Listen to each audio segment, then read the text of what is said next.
ท่านรองรัฐมนตรีกระทรวงอุตสาหกรรมและการค้าได้นำพาคณะลงติดตามกวดกาปั๊มน้ำมันอยู่ตามจุดต่างๆและบรรดาปั๊มที่หยุดให้บริการอย่างผิดปกติในวันที่ 3 มีนาคม ปี 2026 ท่านจันทบุญสุขอรุณรองรัฐมนตรีกระทรวงอุตสาหกรรมและการค้าได้นำพาคณะลงติดตามกวดกาปั๊มน้ำมันอยู่ตามจุดต่างๆและบรรดาปั๊มที่หยุดให้บริการอย่างผิดปกติซึ่งการลงกวดกาในครั้งนี้แม้นเพื่อกวดกาติดตามการให้บริการว่ามีการกักตุนน้ำมันหรือปิดปั๊มโดยพลการพร้อมทั้งกวดสอบตัวจริงว่าปั๊มที่ปิดนั้นมีน้ำมันเหลืออยู่ในสร้างหรือบ่และถ้าพบเห็นว่ามีน้ำมันแต่เจตนาปิดเพื่อเก็งกำไร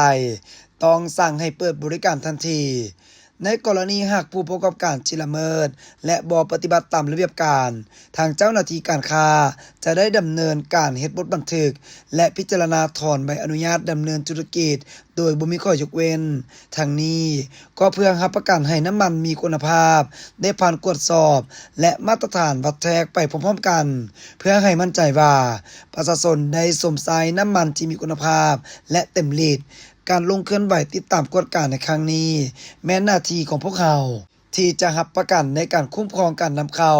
การแจกจ่ายและการติดตามการให้บริการของหัวหน่วยธุรกิจและพร้อมที่จะใช้มาตรการขั้นเด็ดขาดกับผู้ที่สร้างความปั่นป่วนต่อเศรษฐกิจสังคม